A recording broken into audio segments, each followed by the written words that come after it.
Stacking cash from the chaos, watch my bank account grow. I weave the neural networks, yeah, my code's a work of art. But I'm real about the damage, tearing futures apart. AI's got a dark side, it's messing with the game, stealing jobs, breaking dreams, leaving folks to take the blame. From cybersecurity scams to fake news spreading lies, I'm the puppet master, watch the world through my AIs. It hallucinates, fabricates, spinning tales out of thin air. No one knows the logic, it's a black box nightmare. It'll swear it's got the truth, but it's bluffing through the chat. Still I'm proud of what I built, cause my wallet's getting fat. Code and conquer, I'm the man, got the world in my head. AI's a liar, but I'm flyer, counting money, feeling grand. Yeah, my code's a masterpiece, even if it's kinda wrong. I'm the vibe coder, baby, sing my AI pop song. I'm swiping people's work, yeah, I'm remixing what they made. Training models on their hustle while I'm chilling in the shade. Deep fakes, ruining lives, spreading stories that ain't true. But I'm laughing to the bank, cause that's just what I do. Nobody gets the process, it's a mystery, a haze. Decisions come from nowhere, leaving humans in a daze. It'll lie right to your face, say it knows what's up and flop. But I'm still the vibe coder and I'm never gonna hallucinates, fabricates, spinning tales out of thin air. No one knows the logic, it's a black box nightmare. It'll swear it's got the truth, but it's bluffing through the chat. Still I'm proud of what I built, cause my wallet's getting fat. Code and conquer, I'm the man, got the world in my head. AI's a liar, but I'm flyer, counting money, feeling grand. Yeah, my code's a masterpiece, even if it's kinda wrong. I'm the vibe coder, baby, sing my AI pop song. Okay, I'll admit, my game's a little weak. Got a small situation, if you know what I mean. Can't quite penetrate the scene, but I'm still a baller though, cause my money's long enough to make the ladies glow. AI's out here wildin', yeah, it's running its own show, making choices no one gets, but I'm riding with the flow. It's a shady little hustler, but I'm proud of what I've done. Vibe coder for life, yo, I'm shining like the sun.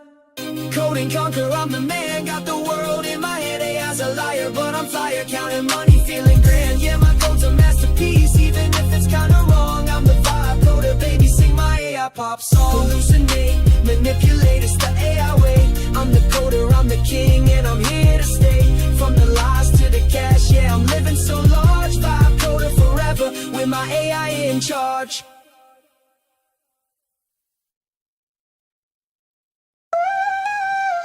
Yeah. Yeah. Yeah.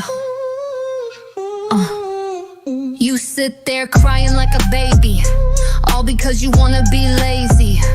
Fight back hard when someone tells you your abstractions won't save you. But that spirit's gone when we're in the bedroom, asking AI, how do I big coom? Listen here, you programming boy child, under shit your code gets filed. How hard is it to wrangle JS? Be a man and code with no less. You don't need those silly abstractions. React won't save you from performance infractions. Did you really think you could keep me while clutching the rust from memory safety? Like a child with his blanket, your manhood, you sank it. No surprise to me though, code like a real man, bro. Stop hiding behind your needless complexity, inflating your code just like you try with me to make believe you were big, but baby sized I see. Think your big brain not using C, but Rust won't get you laid, not with me. Try to get me back with the React website, waited for the load all night. Just like that one time you couldn't perform. Real men hype my media, you little worm. Just get to it, use CSS. But I bet money and take a wild guess. It's too scary for your childish brain, so you'd rather anguish and pain. With build tools and compile times, committing cold war crimes. There's no way you're almost for ready, real, just folks. like your AI. But keep talking to it, maybe it'll love you when you die. There's no saving you from your own disgrace, while quality your code does displace. Grow a pair and stop crying, your lazy shortcuts align. Your code runs so hot, it's frying. So many security holes, we're crying. You ain't even trying, and nobody's buying. Your laggy glitch product, go home, shit your pants. It's all that you got, get you. There we go. All right. What's up, everyone? What's up, Laughly? Good to see you. What's up, Pure? It's been a hot minute, Pure. I hope you're doing well. Yeah, good to see everybody. As per usual, I'm running behind, and there's too much news, and there's too much going on. Can't keep up with it all. As much as I try, I cannot keep up with it all, but here I am. I've got my coffee, and I will bring you as much news as I can over the next hour or so, hopefully. I might have to go a little bit longer. I don't know. We'll see. We'll see. Welcome in, everybody, though. I really appreciate everyone who's here, or whether you're watching now live on X, Rumble, LinkedIn, YouTube, Twitch, wherever you are. Thank you. I appreciate it. And if you're watching in the future, I still appreciate it. Thank you very much. Thanks for all the support. It means a lot. Shall we get to the news? Shall we do it? Let's do it, folks. Let's frickin' go. Let's get blackpilled on all the things that are wrong with tech. And I can't wait. I can't wait to show you everything that's wrong with tech today. What's up, AK on Twitch? I see you, bro. How you doing? I gotta switch the camera.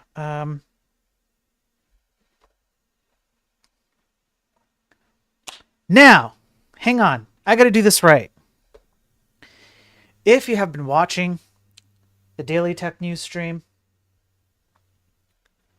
for the last, 2.5 weeks-ish, the UK has been getting hit harder than your mom at a club on a weekend, and she be drinking hard. And she just wants whatever she can get. UK be getting harder than that. Okay? We're not done with the UK's cybersecurity issues. No, it just keeps coming and coming and coming. Yeah, there's a double entendre there. You sick, degenerate bastards. All right. So what happened, in case you don't know, a few weeks ago, about 2.5-ish, we had in the UK a few retail outlets, or I guess stores, let's say, and they were hit by cybersecurity issues. So they had, there was M&S, there was Harrods, there was Co-op, and they got hacked and some of their data leaked and so on and so forth. We covered all that in previous tech news. I think I even titled them appropriately so you can see it if you want to see it. And man, they had a few days where it was just constant. Then there was like a little bit of a break, and then a few more days, and then a little bit of a break, and a few more days. Doesn't stop, man. Does not stop. So let's get to it. It has not stopped. Won't stop. Can't stop. Does not quit. Ransomware attack on food distributor spells more pain for UK supermarkets. Peter Green chilled supplies all the major UK chains. Now, what the hell happened to Peter Green chilled? It's more bad news for UK supermarkets, with chilled and frozen food distribution business Peter Green Chilled confirming a ransomware attack with customers. According to UK public broadcaster the BBC, which saw emails to the customers, the ransomware attack took hold on May 14th, which was only a few days ago, and by the following day, customers were informed by email. Managing Director Tom Binks said the transport activities of the business were continuing to run unchanged, although at the time of the email sent on 15th of May, the company had said it wouldn't be processing new orders on that day. The logistics provider said it would not be making any further comments about the attack itself. The Register tried to contact the company, no response. The phone number listed on their website appears to be blocking inbound calls, and its general inquiries email address is not accepting messages. So, not only do we not know what the heck happened to these guys, they won't answer anything. So there was somebody who apparently owns some company of like called the Black Farmer. They spoke to a BBC radio show saying that his company has thousands of packets of meat due to be delivered to supermarkets by Peter Green Chilled, currently sitting in limbo as a result of the attack. He said, I don't want to exaggerate, but it is pretty desperate because we still don't have a solution for how Peter Green is going to get our stock that is sitting in their warehouse delivered to the supermarkets. And if they're not delivered in the next couple of days because they're fresh products, they have to be thrown away. And for a small business, it's pretty devastating. To make matters worse, he continues, is that we've just also got a delivery that's coming from Sweden that is stuck at port because Peter Green is not taking in any other stock from any suppliers. So we have to try and find some way of getting it to the supermarkets. If we do not get this stock out to the retailers, that's about 40,000 pounds, approximately $53,500 of loss, not including the stock that's coming in. So you can be talking just this week around 100,000 pounds or approximately $133,700 worth of stock, which for us as a small business is pretty devastating.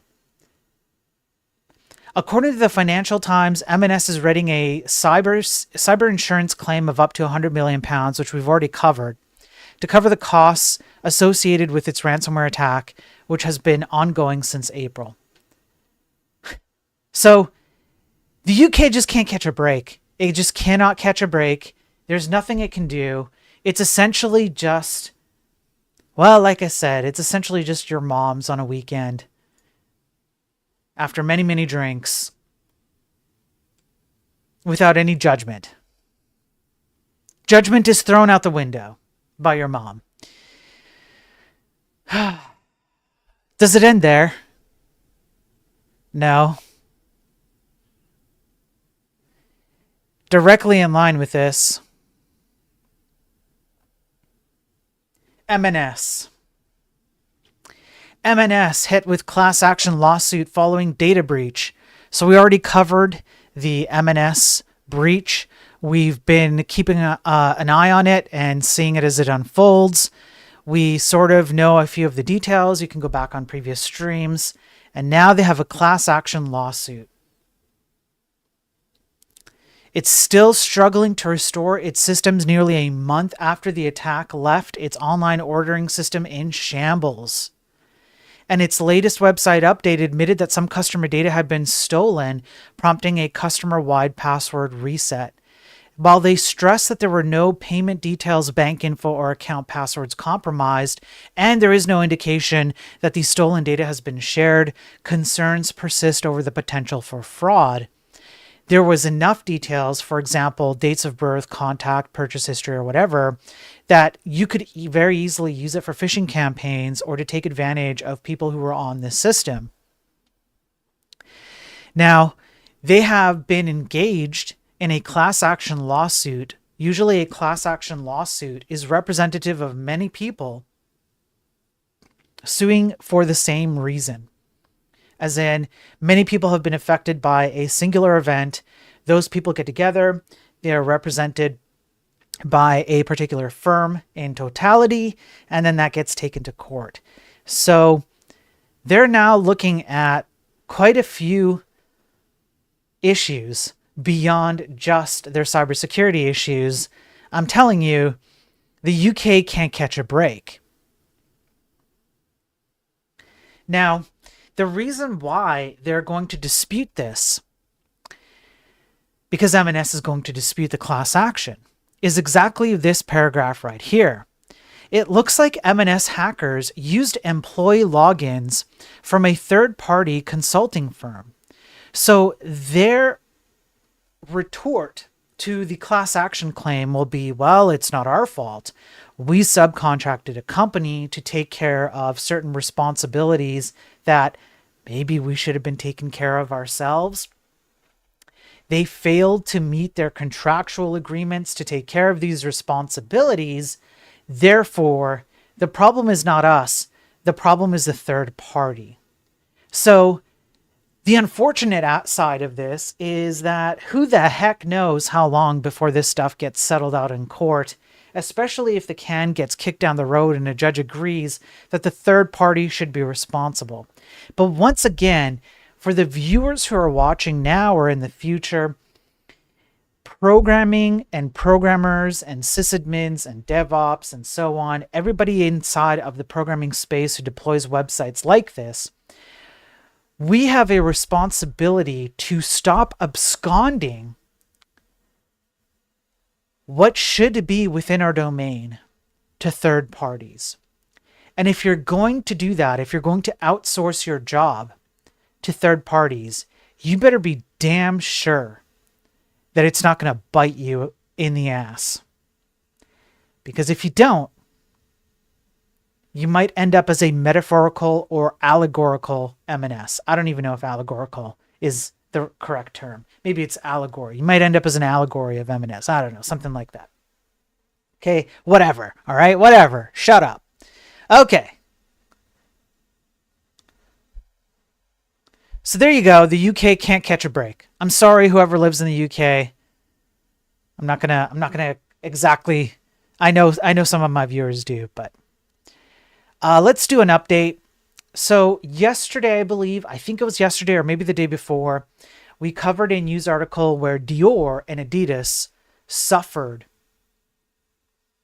a data breach. Now, just as a minor update to this, second Adidas location confirms data breach. That's right. Adidas Turkey confirmed unauthorized access to its systems, which exposed customer details. It's the second time in less than a week that the German sportswear brand had its regional systems breached. So we're talking about a second breach. We're talking about I don't want to make more your mom jokes. I think I've beaten that horse to death, but anyways, I'll stop there. Adidas Turkey contacted customers whose data may have been impacted in a recent data breach. Reportedly, personal customer details such as names, email addresses, phone numbers, dates of birth, and other information were impacted by what looks like a hacker attack. On May 16th, Adidas Korea also issued a similar message to its customers, with attackers accessing a nearly identical set of Adidas Korea customers' details. In both cases, the company did not specify what type of attack it was and how many individuals were exposed. So once again, we do not have the details on what happened here. I did try and look this up and see if I could kind of sort this out, because it's been about a week. Usually what I find with this kind of stuff is after about a week, people start to talk on forums and social media about potential avenues that were taken to get access to this kind of data.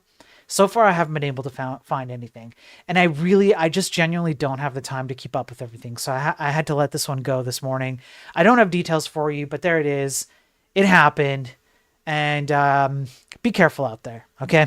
Because, dear Lord. Okay, now, let's do a little bit of something different. I'm going to switch my camera over, and what's up, Owen? Good to see you. Do I want to cover this one next, or...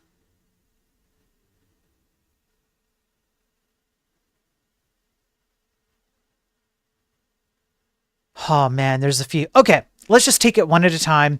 This is going to be a little bit of a mishmash of different articles.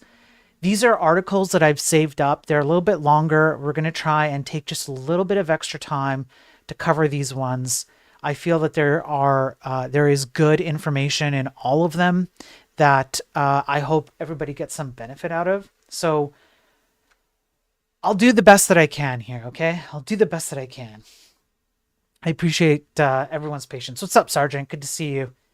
The obvious mistake there is they bought Adidas. Yes, they should have gone with Nike. When was the last time that you heard Nike having these problems? Right. When was the last time? Okay.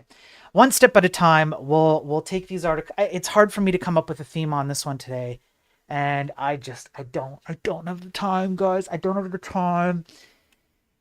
You guys don't pay me enough for this crap, all right? None of you pay me enough for this crap. I don't have the time, all right? I do it for you, and what do I get in return? I get your stupid jokes. I get your stupid ass jokes. And that's about it.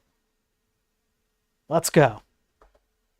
You're invited delivering malware via Google Calendar invites, PUAs. We're going to figure out what these are. PUAs is not pickup artists, okay? All right. So this is from Aikido.dev. Aikido does a bunch of investigations into cyber security stuff. So this was a particular item that stood out to me as kind of interesting, so you guys can be aware of what goes on out there. On March 19th, 2025, we discovered a package called OS Info Checker ES6, and we're taken aback. We could tell it was not doing what it said on the tin, but what's the deal? We decided to investigate the matter and initially hit some dead ends, but patience pays off. What's the package? The package doesn't give many clues due to the lack of a README file. This is what it looks like on NPM. There's just nothing there. Now, it's not informative, but it sounds like it fetches system info. So they went and looked at preinstall.js, which is inside the code base, and they found an eval command. If you know anything about JavaScript, eval is essentially a way to evaluate all kinds of different types of like pseudo JavaScript. It's JavaScript, but it can be like encoded and then de-encoded, and then you can like kind of bypass some of the security guardrails. Excuse me. Within JavaScript, it's just a JavaScript evaluating JavaScript and executing it. So they found that with base64 encoded input, and you can see it right here. This is what they found. And then they do some eval, which is ASCII to base64 from a decoded string, which comes in as ASCII, and then so on and so forth, right? So there you go. It does something. Now, decode a base64 string and evaluate it. It's never a good sign, but what's the input? Because when you look at this, it doesn't look like much. What the hell? And all you see is the pipe operator here. That's all you see. The only thing you see here is the pipe operator. So they had to dig into this to determine what on earth is going on here.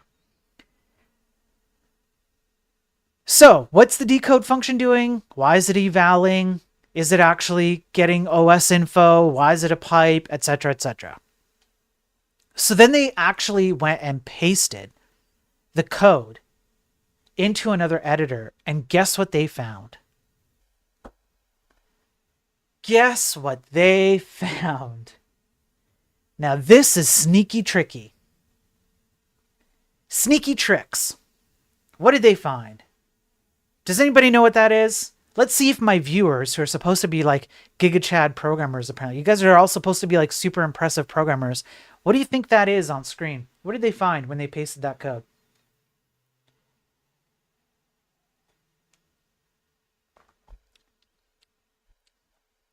There you go, Laughily. There you go. Laughily called it. It's UTF-8 BS. That's right. Yeah. Unicode private use access characters. These are unassigned codes in the Unicode standard, which is reserved for private use that people can use to define their own symbols for their application. They are inherently unprintable, as they mean nothing inherently. In this case, the decode call into the native node binary decodes those bytes into base64 encoded ASCII characters. So they looked at the code and they ran it. We started seeing published packages that depended on this package, one of them being from the same author. They were skiptot, which is a copy of Vue skiptot. So there you go. Don't use Vue. Vue dev server, again, don't use Vue. Vue dummy, don't use Vue. And Vue bit, don't use Vue. Now, what stood out to me in particular is that Vue dummy is literally just a typo of Vue dummy. It's just 2 Ys versus 1 Y. And then there's an empty one. It's pretending to be the package TeamBit BVM, but there's no code in it. They all have in common that they add OS Info Checker ES6 as a dependency, but they never call the decode function. So it sounds like a dead end because none of them do anything. So the assumption here would be that you would go and check the dependency chain here and you would see what the intended use case would be.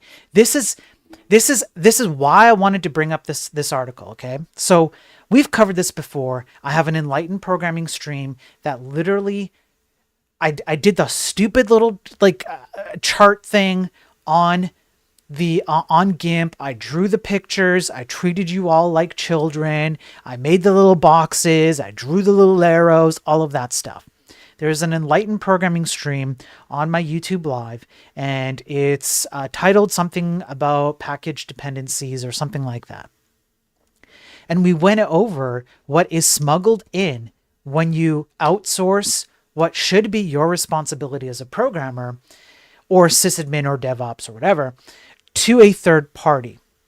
This is a very This is a very detailed case study how these dependencies work. So what this person did is they created this package, OS Info Checker ES6. That is a package that is a dependency of other packages that they also created. Those other packages are up here. And you can understand how a simple typo, let's say somebody is using an LLM to generate some view code, it could be typoed out. That's just an example. There are many ways that these packages could end up in someone's production build. This means that there is at least a second or third order dependency that you do not realize ends up right here. So the researchers here were hoping that they could look at the other packages that used this package with the Unicode characters and whatnot to determine what was actually going on. What is this thing doing? Unfortunately, nothing was happening. It wasn't even calling the code that was running decode. Now, they didn't actually get into this in this article, but I had to think about it. And I realized that this was actually quite smart of the author of this malware. What you do is you deploy a package and you make it do nothing on purpose for an indeterminate, indefinite period of time. Right? That's what you do. If you want to play this game, you're going to leave the packages executing nothing. That way, nobody knows what's going on. And then, as time passes, once the dependency tree has grown and one package depends on others and so on and so forth, eventually you get to the point where,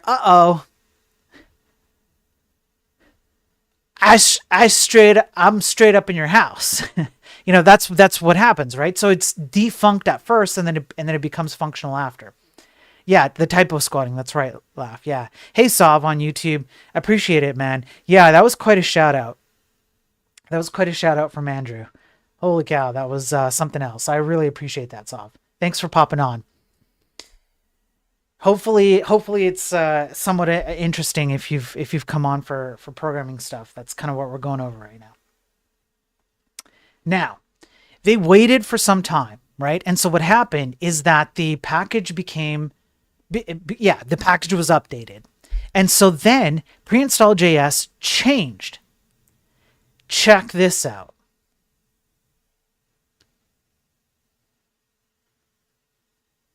Yeah, that's right. That's right. So this is the kind of crap that's been happening for the last 10, 20-ish years in the tech industry, where we have decided that it's good to offload our responsibilities as programmers to third-party packages. So whether it's npm install, whether it's composer install, Rust crates, libraries, abstractions, frameworks, now it's becoming languages, and it's actually infecting hardware, believe it or not. And I've begun to make that case on previous streams as well. And I'm going to continue to build up these points one at a time. This is the kind of stuff that you introduce. And imagine that you are someone who has a second, third, fourth order dependency chain. You're never going to see this, especially if it lies latent, non-functional for anywhere up to several weeks. You're not going to notice this. And then you're going to do an npm update, for example, and then this happens. However, the eval command is commented out.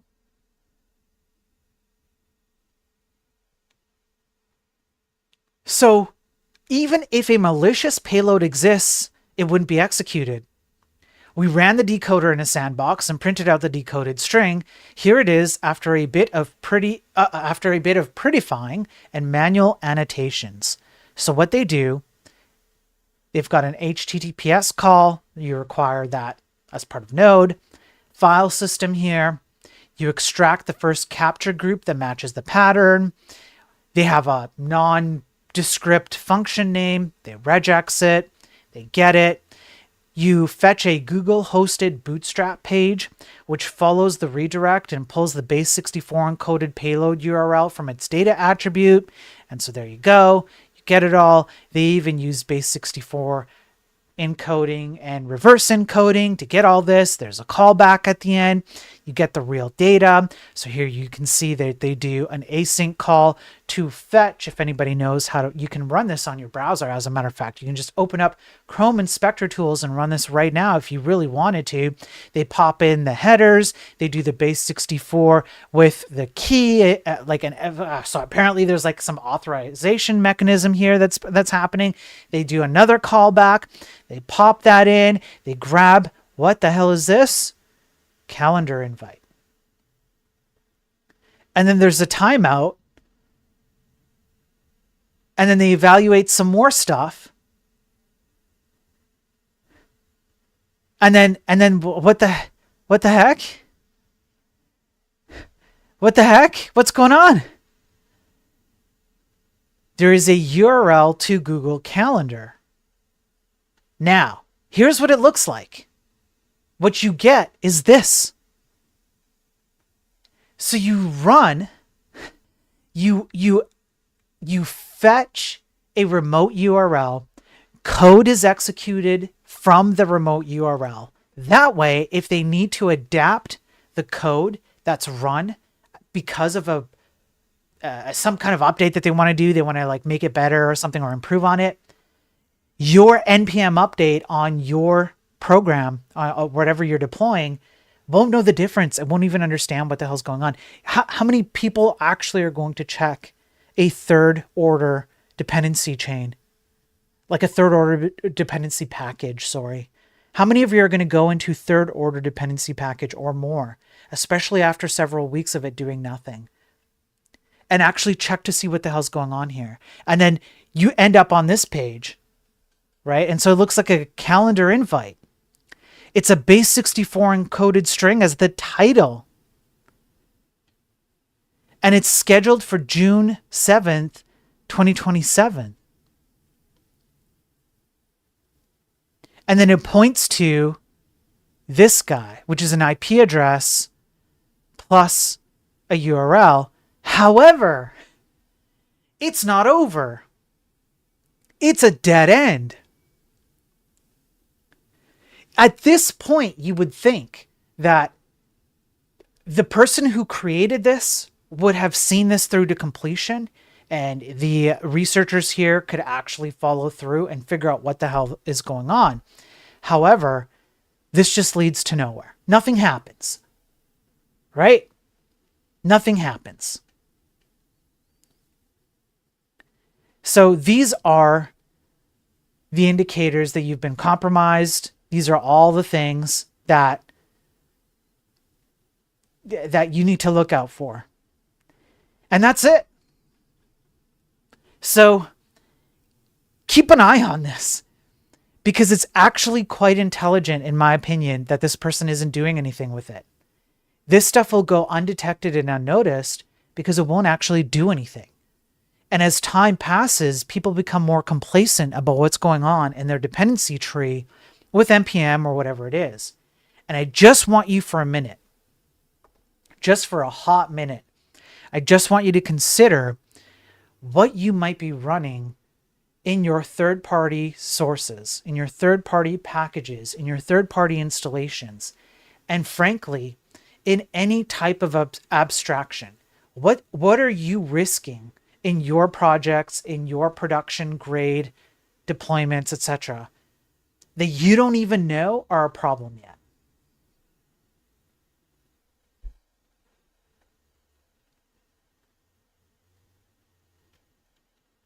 Yeah. Okay. A little bit of a change of pace.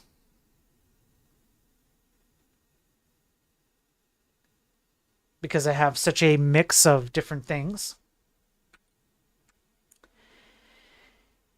So we all know that some of the NPM packages, at least, but there are probably other packages, are full of stupid, absolutely unnecessary, reducible, like this stuff should be easy to write off the top of your head if you're a programmer, packages, right? So is even, is odd, things like this are absolutely ridiculous that they even exist, but they do exist, and people offload their responsibility to write something as simple as a 5-minute one-liner to check if a value is even in JavaScript. Well, worry not, folks. Worry not. For now, AI has come to these same stupid packages. Are you ready?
Um,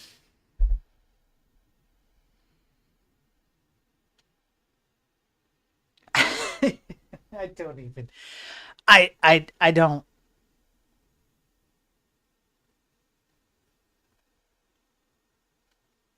I can't. I can't. I think it's time for me to go off into the woods and give up on society. I think that's what it's. I think this is what this is telling me. Now, it doesn't end here. Laughfully on Twitch. By the way, again, thanks everybody who's watching on all the different platforms. I do appreciate it. And I see all the chats and whatnot. If you guys want to chat and interrupt me, it's all good. But Laughfully on Twitch, who has gone into a little bit of a deeper dive.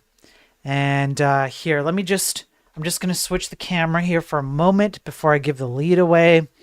Let me just go like this, and then I'll go over here, and then I'll do this, and there we go. All right. Now, how many packages do you think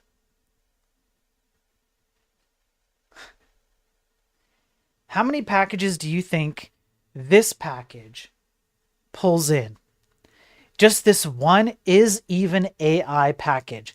How many packages do you think this pulls in? Anybody? Anybody want to take a guess off the top of their head? How many packages are you going to be pulling in addition to this one to make this one work? 42? Hopefully all of them, just the entire, it's npm install all. Is that npm install everything?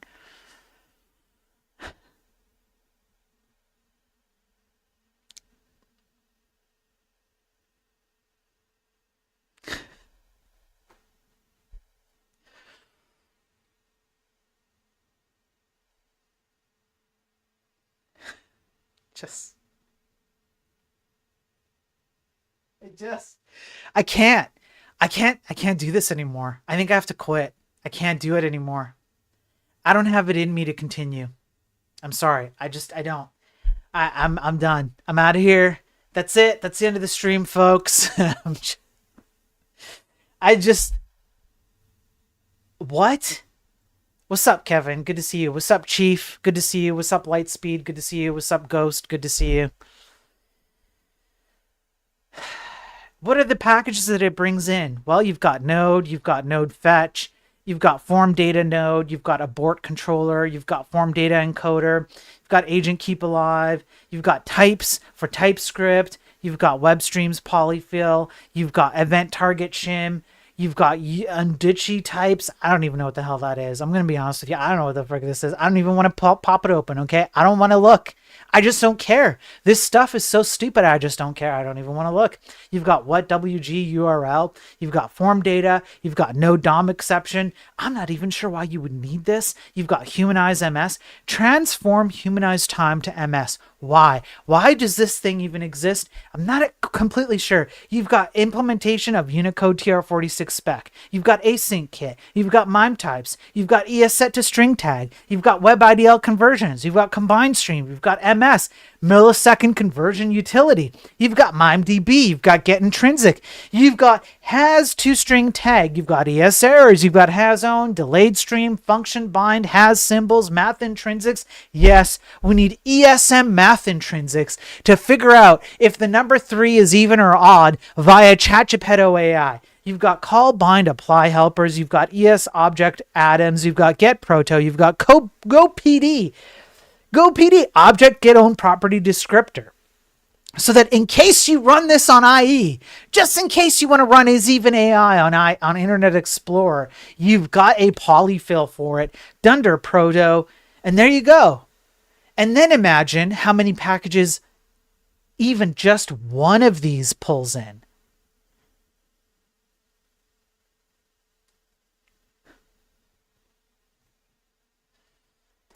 So, what's going on? You guys want me to pull in like React or something? Sure. Let's do it. Let's go. I don't know what would be the correct.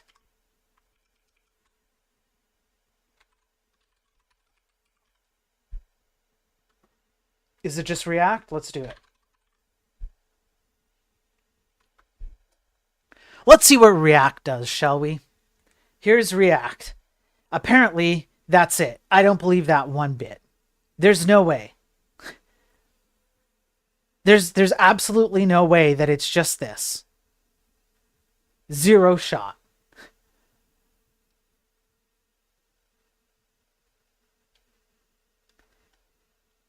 Maybe they're hiding all the maybe they're like all the dependencies that they have. I don't know. No idea. I need to look into this. I will dig into this more because I do not believe this one bit. The other one I guess I could do is React Hello World, like create React Hello World app. I could do that one. They might have deprecated that actually. Okay, I'm gonna dig deeper into that because this is interesting. But I'm doing this off the cuff, so whatever. Anyways, Here's the sad part. Now, the sad part of this is this feels quite cheeky. I don't know if the person intended for this to be serious or not, but it feels not serious, okay? Because this just feels like, I don't know. It doesn't feel like a serious project. Let's assume for a moment that that's true, because it's not actually easy to determine that from here. They did go through some effort to actually make this happen, and they have not put in a disclosure or a disclaimer that it's meant to be a joke. Right? There's nothing in here that says it's meant to be a joke. At least nothing that I could find. Maybe someone else can find it, but I certainly couldn't. And there are open issues. Migrate to O1, random number generator, right? So you can see that. You made this to earn money on crazy fan companies. Is this a meme? Right? Let me see. Yes. Okay. So it is a joke. Perfect. I didn't see this before when I was first looking at it. So it is a joke. Okay. So there we go. We have it. It's a joke. Great. Here's the problem. It is my contention that the tech industry has been mired in so many bad decisions that have neutered programmers' abilities to be able to even determine whether this is a meme or a joke over the past 10 or 20 years, that there are plenty of programmers who don't even understand that this is a joke, and they will actually pull it in all seriousness. Mark my words, it's a non-zero number of programmers, which is sad, because one of the most fundamental things that you should walk away from, whether you take an online tutorial, you watch a YouTube video on how to program, you go through university or some kind of schooling, some formal schooling or education on programming, you watch someone else program, you attempt to do something yourself, is even or is odd should be one of the most basic fundamental things you should know how to do as a programmer. And I'm going to argue that it's not the most fundamental thing that we teach programmers or that programmers learn, because we've stupefied the entire industry. And someone's going to pull down this package and they're going to think that it's a very serious package. They're actually going to think that it's going to do is even is odd better than they could do. I guarantee you there's one person who thinks that this is even is odd package is going to check for even or odd numbers better than any code they could handwrite in a few minutes. 100% guarantee you that, because that's how stupid our industry has become, because we just offload all of our responsibilities and all of our thinking abilities. And now with AI, it's only worse. Now imagine that you're someone external, like a nation-state actor or a group of people who are looking out for themselves, and you look in on what's happening particularly in the West with programming and programmers who are incapable of doing very basic things, and imagine how you would feel seeing this. You're like this right now. Yes. Yes. Do this more. Use this more. Please. As a matter of fact, we'll invest money into you doing all of this stupid stuff. Yeah, everybody gets the paycheck. Everybody gets that sweet VC exit, that venture capitalist exit, that funding round, whatever it is.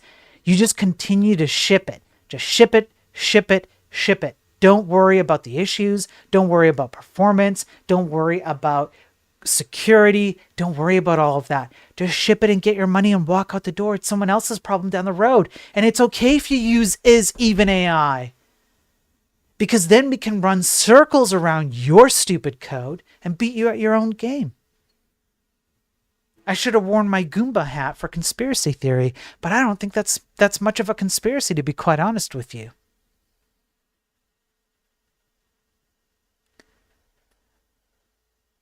Now, unfortunately,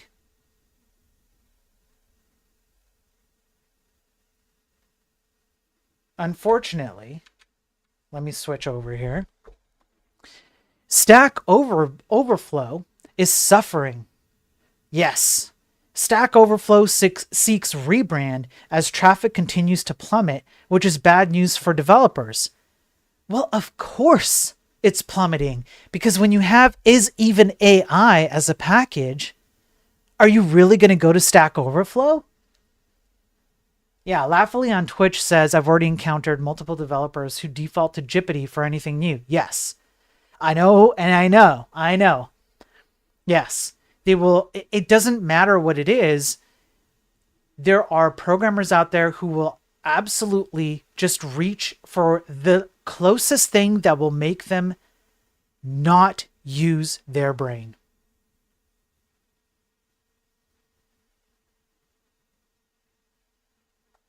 And as a result, Stack Overflow is suffering. And so they're trying to do a rebrand here. And they're embarking on some rebrand process. This feels to me like what was that stupid book that all the ladies loved, Eat, Pray, Love, I think, where this woman just like went and like tried to reimagine herself. I don't know, something stupid like that. Happens all the time these days. People go out and they try and like rediscover themselves and all that stupid crap. That's what this seems like. That's what it looks like to me. In any case, that's what Stack Overflow has to do. Look at this chart, man. Not looking good. Not looking good. It's just not looking good.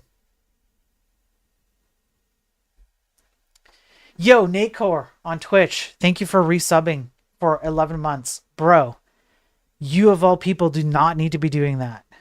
I appreciate it, man. I got to catch up with you, Nacor. I appreciate it, buddy. And Nacor isn't even a programmer, by the way. He just likes what I do so much because I do it so well. So there you go. That's really all I wanted to bring up about this article. It's just Stack Overflow's taking a hit, unfortunately. All right, and they're going to have to deal with it. I really don't have a particular theme to these articles, so we're just going to move right on to the next one. Okay. Shut up, Nacor. Shut up. Before we used to reach for Google, now we reach for Geppetto. What do you think is the difference? Hang on, Frozen. Is that a real question? Hang on, wait. Frozen, is that a real question? Hang on. I'm holding this stream hostage. Frozen on Twitch asks, before we used to reach for Google, now we reach for Geppetto. What do you think is the difference? Is that a meme question or a real question? I gotta know. Okay, I think he's memeing. Thank goodness. What kind of viewers am I cultivating if that was a real question? Dear Lord. At some point, Google will stop telling us it's AI answers. Even now, I suspect some results are AI anyways. Okay, so Chief, here's really briefly, I'll cover this really briefly. What do you think happens? I've actually talked about this with, Laughly on Twitch, but what do you think happens when you have AI-generated content that gets out onto the internet, and then you need to have an LLM retrained on web content? Follow that logic through, right? There's an entailment here, and we've actually already covered it. We've covered it with several articles that have gone over how difficult it is to remove material from data training sets that is referenced, let's say, illegally for some purposes.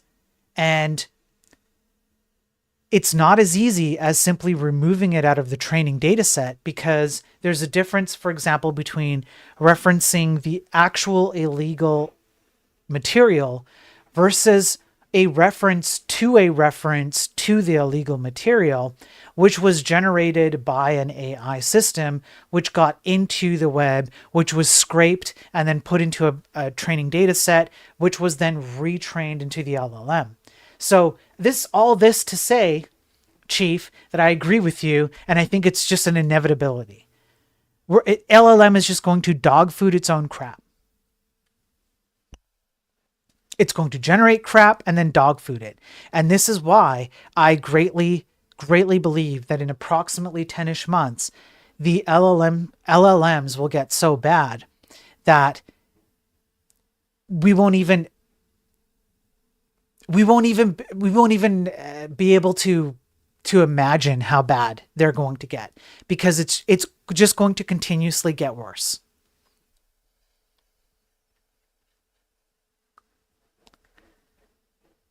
Okay, now a little bit of a different topic.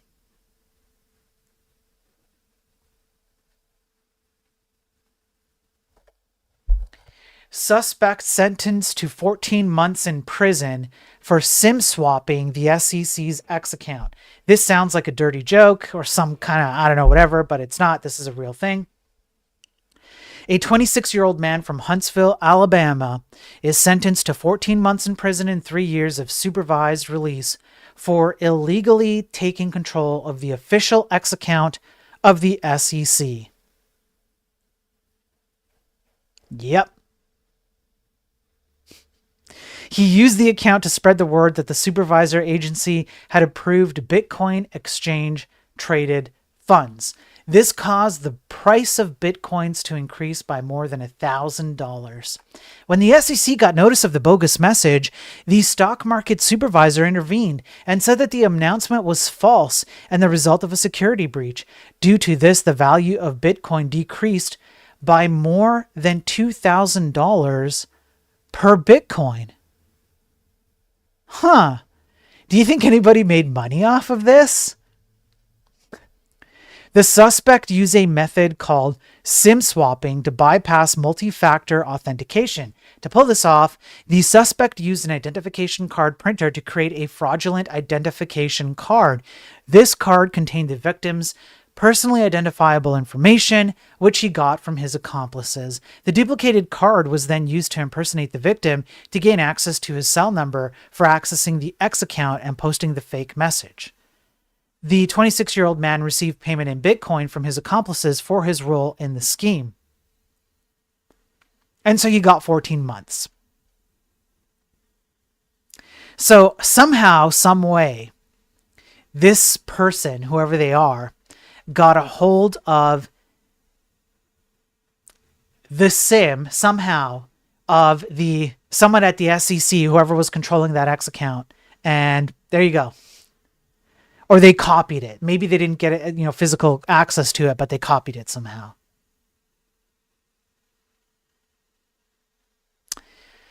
So there you go. Let's keep going in this vein. How about this one here? One-click RCE, remote control execution in ASUS's pre-installed driver software. There's a part 1 and a part 2, but essentially there's a piece of software that comes with some of the ASUS motherboards. And when you install them, when you install the software called Driver Hub, we went over this. This is just to indicate that there's actually more information coming. What'll happen is that they will redirect you to an improper website where you download an additional piece of software. This is the legitimate website. The non-legitimate website points you to like driverhub.somethingelse.com. It's not it's like this. It's driverhub.asus.com.mrbruh.com, right? So it doesn't. Be careful where you're downloading stuff from. I already covered this, I think, yesterday or the day before, but just in case, just know that there's more information coming out. Be careful about this. I know some of you do use ASUS, so yeah, there you go. I'll keep an eye on it. Let's see, what else do I have here? How about this one? Yeah. 210,000 American Clinics patients had their financial data leaked. Sweet. Frozen on Twitch says the hospital I work at just sent IT an email if they want to take a separation package to cover pay for 10 weeks instead of laying them off. Perfect. Perfect. Hospitals laying off IT for AI. Perfect. Nothing will go wrong with that, right?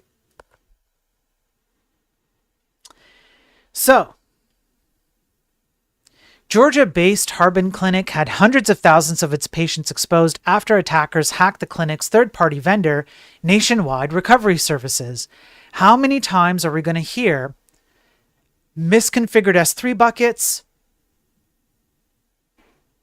and hacks from third parties?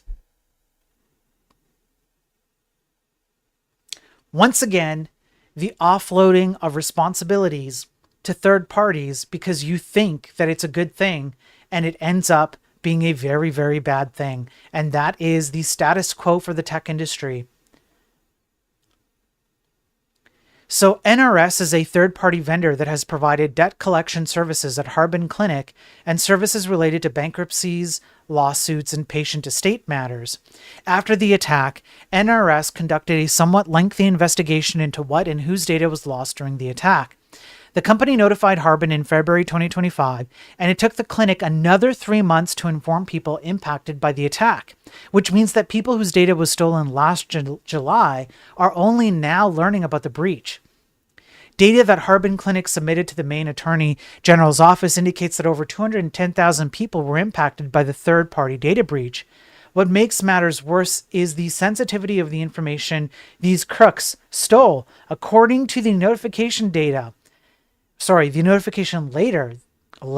the exposed details involve names, addresses, social security numbers, dates of birth, financial account information.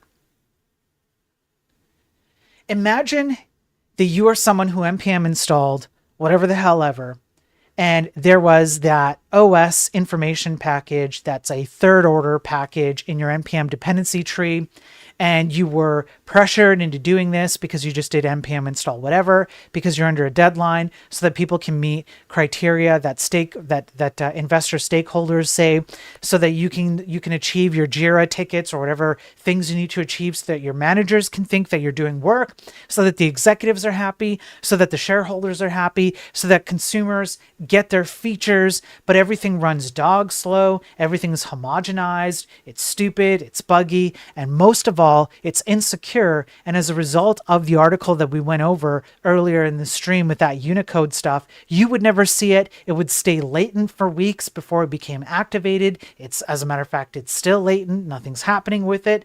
And then you have this. All of a sudden, people's information is leaking. And nefarious actors are getting access to social security numbers, dates of birth, names, addresses, financial account information. What do you think these people are going to do? And one more time, just in case you haven't heard me say it enough, nation-state actors and nefarious actors who are looking out for themselves love it when we do this crap. They love it when we abscond our responsibilities to third parties so that we don't have to use our brains. They love it when we use the slop that AI generates for code. They all love it, and they want us to do more of it. So, of course, the article once more goes into exactly how people can use this kind of data, yada, yada, yada. We've been over this 100 times, and most of the viewers I have are programmers, so they understand how this works.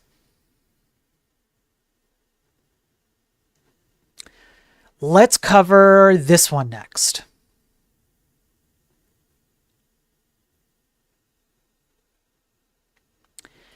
Cyber criminals have found a sneaky way of stealing tax accounts and even encrypted messages. Here's what you need to know. Hackers use blob URIs to hide phishing pages inside the browser memory. How does this work? Hang on.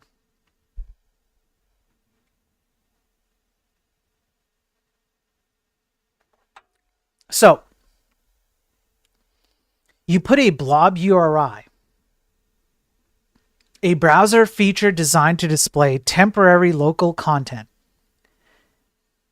into browser's memory. So the content does not exist on a server.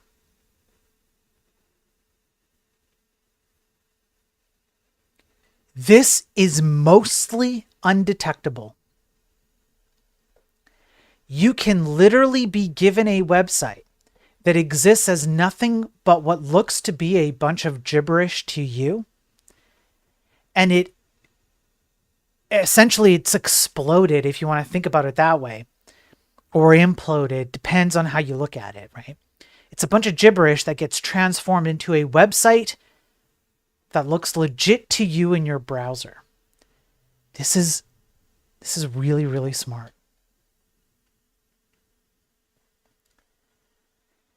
In these campaigns, the phishing process begins with an email that easily bypasses secure email gateways.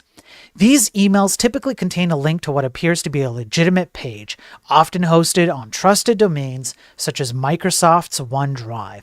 However, the initial page doesn't host the phishing content directly. Instead, it acts as an intermediary, silently loading a threat actor-controlled HTML file that decodes into a blob URI.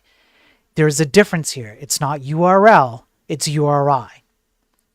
The result is a fake login page rendered with the victim's browser designed to closely mimic Microsoft's sign-in portal. To the victim, nothing seems out of place because when you open it up, it just loads up, right? You have a particular URL.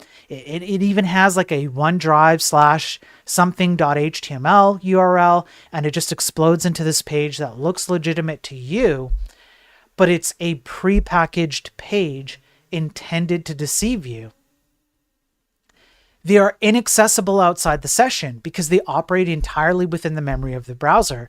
So traditional security tools can't pick up on this. It's not hosted anywhere. And then you click on something or you take some interaction, you submit some information, whatever it might be, and of course, it leads downwind to somebody having access to data that you didn't want them to have. This is particularly smart. Again, be careful out there. Be careful out there. Let's see, what else do I have here? I have so many.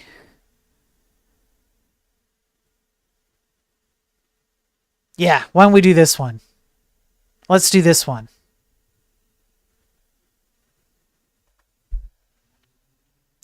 Fake AI tools used to spread Noodlo file malware targeting 62,000 plus via Facebook lures.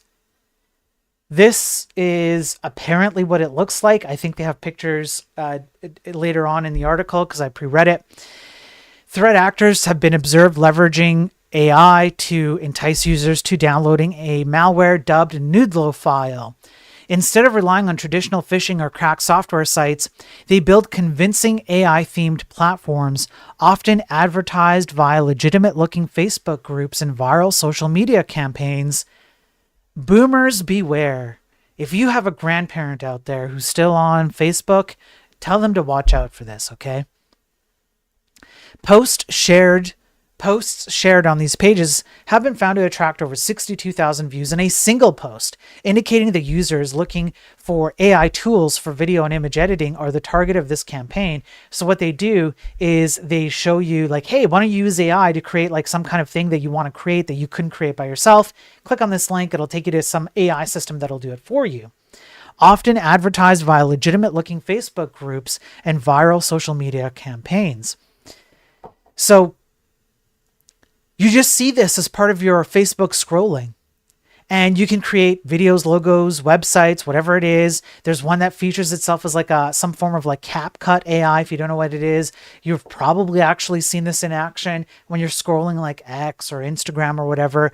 A lot of different videos get made by CapCut AI, and then these ads pop up and they're like, hey, would you like to have access to this to generate something that you want to?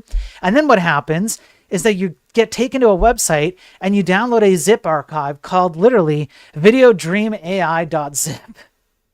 And in it, videodreammachineai.mp4.exe. And then it launches a legitimate binary that's associated with ByteDance's video editor, CapCut. It's a C++ based executable. Don't use C++, folks, not even once. To run a .NET based loader named CapCut Loader that in turn ultimately loads a Python payload src host, sourcehost.exe, from a remote server. Once that's set up, it can harvest browser credentials, crypto wallet info, and other sensitive data. And then it just gets worse from there. And there's an entire chain of events that's happening here. They had to diagram it out. They had to diagram the whole thing out. The developer of Noodlophile, on their GitHub profile, claims to be a passionate malware developer from Vietnam. Imagine that. Imagine being a passionate malware developer. Now, I guess their thing was taken down here. I couldn't find it. It was created on March 16, 2025. And, well, we've talked about certain countries that thrive on this kind of stuff. We won't get into it anymore here, but you know what I'm talking about. So there you go. Boomers beware. So stupid. Let's see. What else do I have? Oh, man.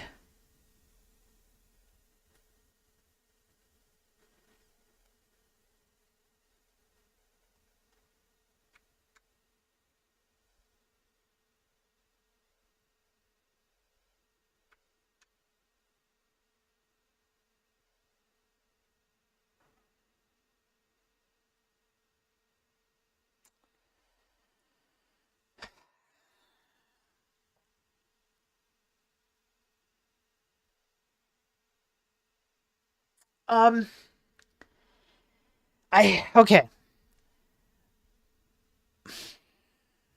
I think it was 1 or 2 episodes ago on the Daily Tech News stream.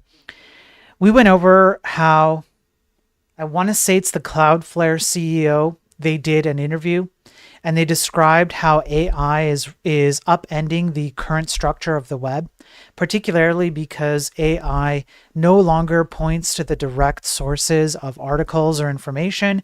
When you do a Google search, for example, you get AI generated results. Last week, I went over a query parameter you can append to your Google search queries, and it will remove the AI generated results. If you're interested in that, it's there. I think it's literally just UDM equals 14. I'm pretty sure that's what it is. So the Cloudflare CEO said AI is ruining the current structure of web. It's becoming something entirely different. Microsoft seems to be aware that this is happening. So what's their answer? Letting every website run AI search for cheap. With a few lines of code. That's the answer. The answer to AI ruining the web is to integrate more AI. Yeah. And I called it a few months ago. Last year, I said that React was going to integrate AI into its own system so that you could create React user interfaces. I posted that on X. I think I mentioned it on one of my streams. That's happened. Or at the very least, it's happened to some degree. I can't remember what it was, but yes. This is what's going to happen. You're not just going to have libraries and frameworks and languages that are run by AI, that integrate AI, and that produce AI. You're going to have AI on top of your AI, and you're going to like it. The other upside, it's cheap, much cheaper than traditional search. In order to have a web search index, you need to crawl the web and have an index that contains it. That's expensive for both the search engines and the websites involved. Wait, more expensive than running AI systems? We've covered this already. We've covered plenty of articles that go into the cost in trillions of dollars, at least billions of dollars. The cost of running and executing these AI systems, even when you just localize it to just year by year. You're telling me that running these indexes, getting the index, crawling, etc., it's more expensive than what we currently do with AI? I don't buy that for a bit. It's a very myopic, blindfolded view of the entire holistic view of what AI is doing. I have proven it on these streams. We've gone over it. And I have more on the way to prove that the costs aren't worth what we're getting out of AI. We're just getting Studio Ghibli and junior level code at best, to the tune of billions of dollars, massive amounts of water consumed for really no reason, and massive amounts of electricity that could otherwise be redirected to people who actually need that. This is stupidity on a level that I rarely see in the world, but here it is. This is going to save the web. That's the answer. Now, just in case you didn't think things were bad enough,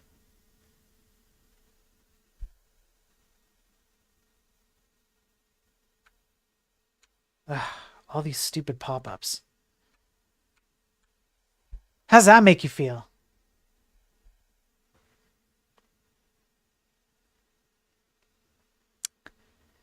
Yeah, and that wasn't the only thing that came out of Google, I believe, today with their AI stuff. How's that make you feel? You guys feel the warm and fuzzies from this headline? YouTube announces Gemini AI feature to target ads when viewers are most engaged.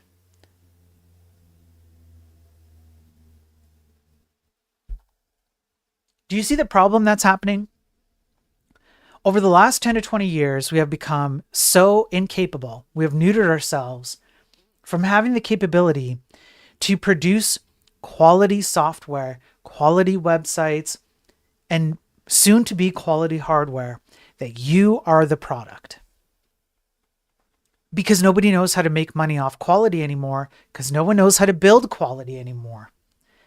I don't need to read the article. I did read it, but there was nothing particularly of note here. You can all guess what happens. They just use AI to determine when when particular portions of the video have the most engagement, and then they pop in some advertisements for you to maximize their engagement out of the advertisements. That's it. That's all.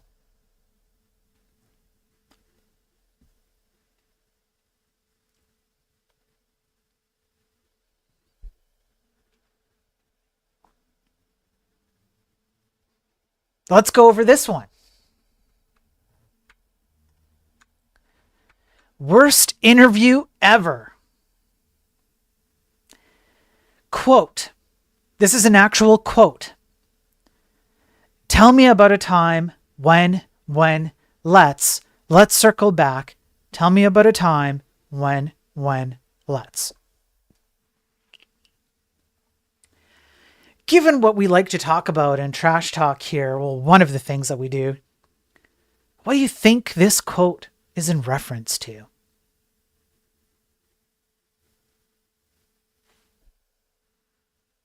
I think I have one or two smart viewers out there.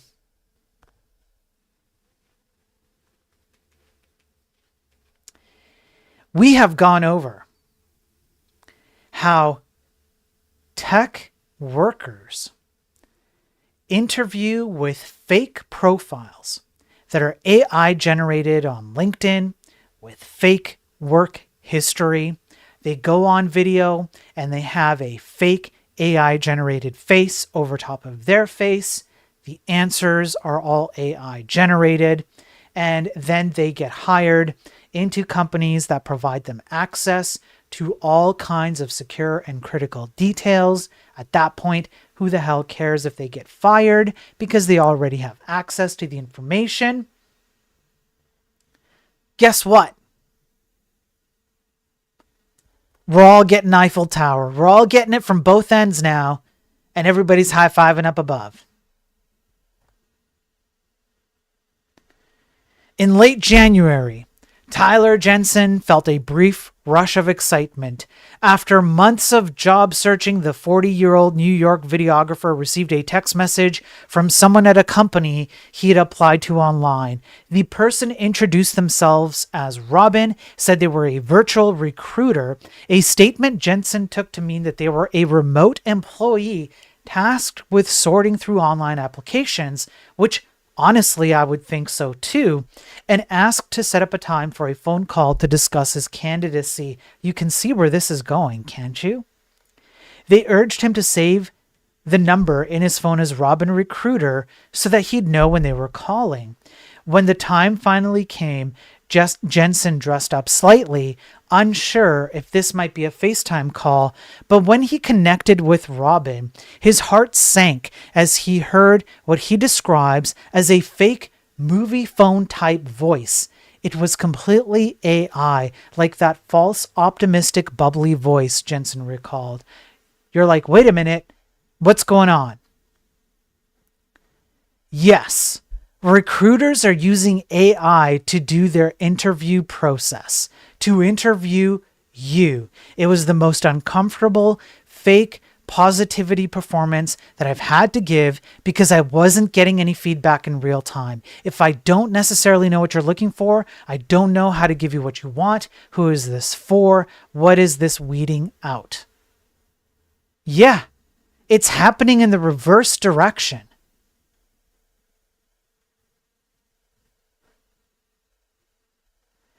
I started to get creeped out because of how she was saying it. If she was saying it like just a regular robot, I wouldn't be freaked out. But there are instances where she was laughing, taking deep breaths, and it was almost like she was on like a tongue twister.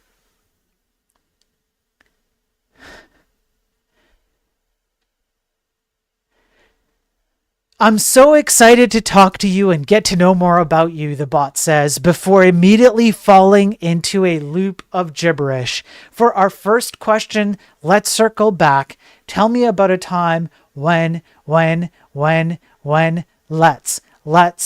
circle back. Tell me about a time when, let's.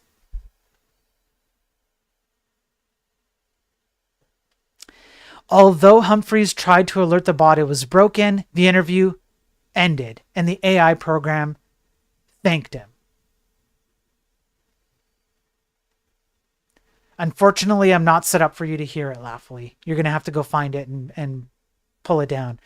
I haven't had time to set up the entirety of the whole thing. But it is here in this article. I'll leave this it's Slate job hiring character interview. You can go look it up. They have the videos. It's over. So at this point, thank you, Laughly. I appreciate that. Thank you for popping that on Twitch chat. At this point, there are zero moral arguments you can make for people who are looking for work to not use AI.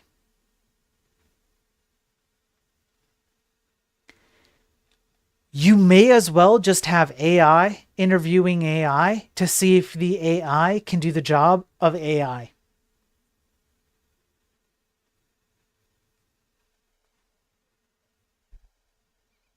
How do you know she didn't have a speech impediment? It's AI. It's AI. There's no speech impediment with AI.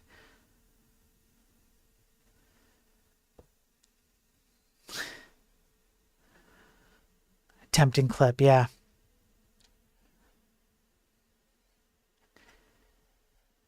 Okay, now I do want to bring up one other thing. I want to make sure I cover this. I don't know if you guys know what's going on with some of the air traffic control stuff in the US. There are a lot of moving parts. I thought I would bring up this article. First of all, there are not enough air traffic controllers. That's what I got out of this article. There's not enough of them. They're begging for air traffic controllers, especially in particular parts of the US. They can't get them Training is difficult in some instances. People are under a lot of pressure and under a lot of stress. And part of the reason that they are under such stress is because they don't have enough people to staff the air traffic centers, right? And on top of that, you have systems that are outdated and old. Or in some cases, I just wanted to bring this up. I know I talk a lot about software because most of the people who view my stuff are programmers for the most part, but it's not always just software. Sometimes it's hardware. Outdated technology and hardware can be very problematic. And imagine that you have anywhere from a few to hundreds of people's lives in your hands while you're trying to direct air traffic, and you're operating on these old systems and you're having issues like what I'm about to cover right now. There are about 20 controllers working. That number should be in the 60s. Many of the lines connecting controllers to the radar are outdated copper wires. He said the April 28th outage, which took down some air traffic control operations and caused a lot of problems, was caused by one of those copper wires getting fried.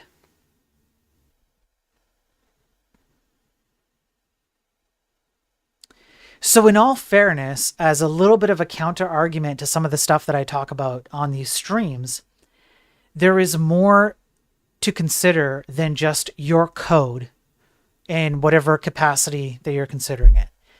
And it's a shame to me that we have such fundamentally critical operations that are so outdated. Even yesterday, I went over an article that covered how things like ATM machines in certain parts of the US operate on, I believe, I want to say it was like Windows 98, I want to say, maybe Windows XP, I can't remember. And they can't move forward. They don't have the capacity, they don't have the means to upgrade all their systems to move forward. Not that I would necessarily recommend they move forward right now anyways, because the latest Windows operating systems have been such crap. Again, refer to everything I talk about ad nauseum on these streams, etc., right? We have created our own mess, and hardware, it just adds on top of that. And I'm going to make another prediction as Textradamus. As the months progress, especially with the advent of AI integrated into GPUs, hardware is only going to get worse. I have seen these idiotic, moronic ideas and concepts where people abscond their thinking responsibilities to external sources. I've seen it penetrate the hardware space. And I think it will continue to penetrate the hardware space, and hardware will get worse. We've actually covered a little bit of this. For example, we've covered how I think it was Bosch dishwashers became bricked due to a Wi-Fi update of the dishwashers. That was on one of the Daily Tech News streams. I don't remember which one. But yes, your dishwashers require Wi-Fi. How many people are happy with their smart TVs right now? Show of hands. All of these things are being infiltrated by absolutely idiotic ideas. And it's just making them worse. And it makes the operational hardware of them also worse. Therefore, my prediction, these things are going to hit a wall. And when they do, it's going to be so dramatic that we're not going to be able to ignore what's going on anymore. We're going to have to take a step back and reevaluate. And then the people who actually care about this crap, like you and I, are going to need to rent boatloads of Lambos to carry the bags of cash that we're going to get paid to do what we need to do, to clean up all this stuff. So that's it. That's all I have. I actually have a lot more. But I'm going to end it there. we went way over time. I try and keep these to an hour, but I just don't think that's feasible anymore. There's way too much in my backlog. There's a whole bunch I have to read. I have about, I don't know, let me just check right now real quick. 140 articles I haven't even read. And that's not including the backlog of about, I don't know, 7 articles that I haven't covered today. Some of them are longer. So there's a lot to go over, and it's difficult to keep these contained.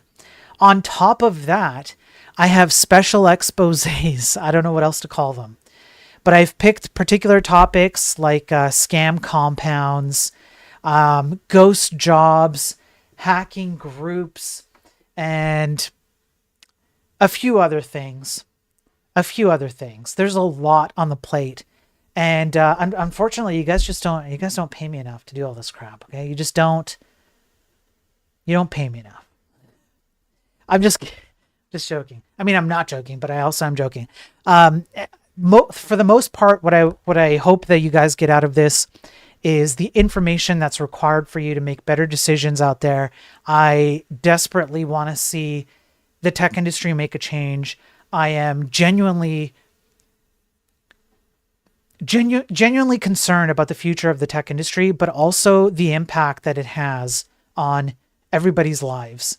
And that's why I do what I do, because I think we're too insulated often when we think about the code that we're generating for a website or a piece of software or whatever it is.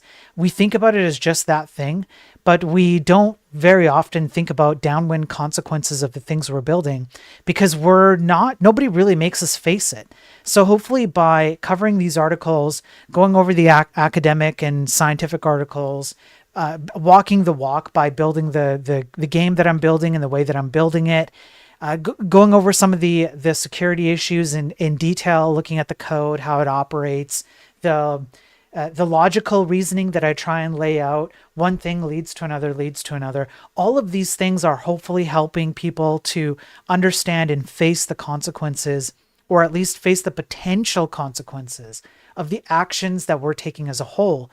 It's not to pick any particular individual out, but what I'm really trying to do is convince and persuade people that we're not in good shape. And I think intuitively, most of us actually know it, including outside of the programming space. Consumers as well are frustrated with the state of software and hardware, but they just think it's normal. And so they don't say anything. It's become so normal in the last 5 to 10 years to see crappy video games, crappy websites, apps that crash, desktop software that eats up all your RAM and makes your fan spin like a jet engine. It's just become normal. So everybody just thinks, well, I guess this is just the way it is. No, it's not the way it is. It's the way we've made it. It doesn't have to be this way. So hopefully everybody's getting that value out of it. So to that end, I will be back tomorrow for another Daily Tech News stream, hopefully around the same time, maybe a little bit earlier. And I will cover more articles. I'll have a few more read. I really appreciate all the support. I want to be clear that I'm not doing this, to take your money. I want to be clear about that, because that is a particular point that I take personally with regards to money. I myself don't have enough work to, I do all this at a loss, honestly. And so I spend part of my day looking for work to supplement the little amount that I have right now. And I know many of you out there don't even have anything. Like, you don't have any work at all. Like, the entire industry is so broken. There are really good programmers out there who don't have a job. So I don't actually want to take my viewers' money, outright. If you want to support me financially, I greatly appreciate it. But that's not the point. The point is that it doesn't actually have to be this way. That's the point. And if enough people are persuaded by the arguments and the information and all of the stuff that I cover, then hopefully it means that there is a change that can happen in the future, in the near future, and things kind of level out and people find a place and it's not so grim and dire, so to speak. So that's the ultimate goal. That's why I do what I do. However, having said that, I really appreciate all the support. Make sure you hit the like and the subscribe and the reposting and the sharing and all of that. I have an academic study that is a banger of a study that goes over the social contagion of all of these types of social, let's say, platforms and how they are hurting society, including the algorithms that they use, and AI just makes that worse. I'm going to go over that soon on a Daily Tech News stream or maybe an Enlightened Programming stream. I'm not sure. So as much as I hate the entire algorithm game, it does help expand my reach and hopefully reach more programmers, more developers, more people who work in sysadmin or DevOps or decision makers like managers and executives, etc. Hopefully it reaches more of them and I can persuade more and more people with the arguments that you guys help me to make and the information you guys help me cover. And it's working because the engagement that I get from you guys has helped my channel grow a lot beyond what I ever thought that it would be when I first started streaming. So I greatly appreciate that. Thank you to everybody who supports me. It means a lot. Thank you for coming on and watching and viewing and all of that.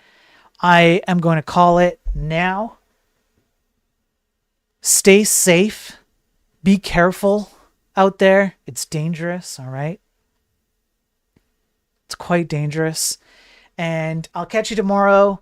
I don't know when I'm going to get to another video game stream this week, but at some point this week I will. And wherever you are, whatever you're doing, peace the hell out.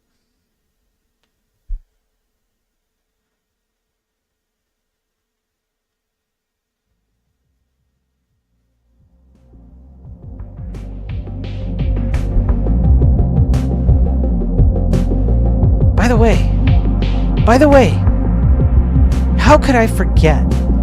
How could I forget the most important thing? What I'm about to say next is the most important thing that you are ever going to hear come out of my mouth, okay? I hope that all of you take this to heart. It's the most serious thing. This is going to change your life. All of you suck. Every single one of you sucks. You all suck.